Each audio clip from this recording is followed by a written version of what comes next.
This is a short movie by the Irish Stem Cell Foundation which seeks to educate people about what stem cells are and what they can do for us. The human body is composed of over 200 cell types, each designated to a particular function. So for example, a pancreatic cell is involved in the function of the pancreas, and the nerve cell is involved in the function of either the brain or spinal cord. A subset of cells, however, are different. These are called stem cells. Stem cells have the capacity not only to make more stem cells, but also to make different cell types. For example, a skin stem cell can make all the cells of the skin. A muscle stem cell can make all the cells of the muscle.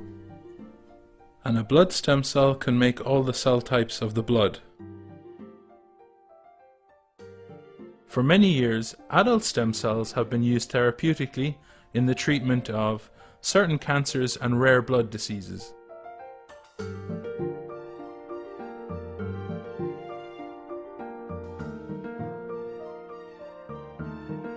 Broadly speaking, there are two types of stem cells: embryonic stem cells that can generate all cell types of the human body, and adult stem cells that have a more limited repertoire.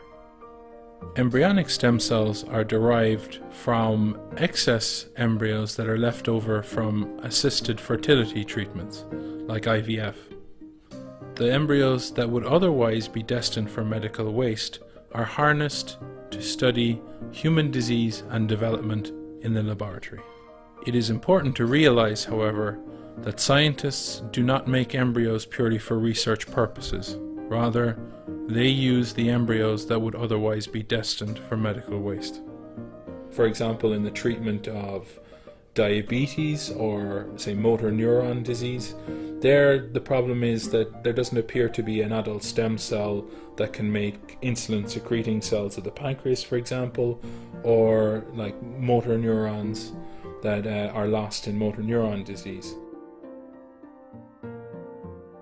Scientists and clinicians, in order to find out what's going wrong and to fix what's going wrong, they need the type of stem cell that can generate the cell type relevant to the disease. So in certain instances, embryonic stem cells are needed. People frequently think about how stem cells can be used directly to treat disease. For example, for many decades, bone marrow and the stem cells they contain, blood stem cells, have been used in the treatment of certain cancers and rare blood diseases. Scientists and clinicians today are even more excited about the indirect use of stem cells as research tools. We can learn more about how stem cells make different cell types. We can use cells derived from stem cells to make better and more effective drugs. So stem cells are, in essence, a source of different cell types that you can use to generate new drugs and learn more about how disease happens. You know, it's frequently said in the media that embryonic stem cells are no longer required because of the advent of a new technology called induced pluripotent transduction. And this is simply not true, because embryonic stem cells will always be needed to study early human development and pathologies and diseases associated with those early stages of development. Back in 2007, scientists discovered that if they introduce certain genes into a cell, they can make a cell forget what it is, so that it reverts back to something like an embryonic stem cell. So it's in a way it's a little bit like hitting someone in the back of the head and they forget that they're a particular type of person, and they have to relearn what kind of person they are again. But sometimes memories re-emerge, and this is really where the state of the research is now. Can we make a cell completely forget what it was? And can you sustain that amnesia long term within the cell? This new induced pluripotency transduction is a very, very new technology, and we're still trying to find out, how we can make cells forget what they are so that they revert back to this stem cell-like state.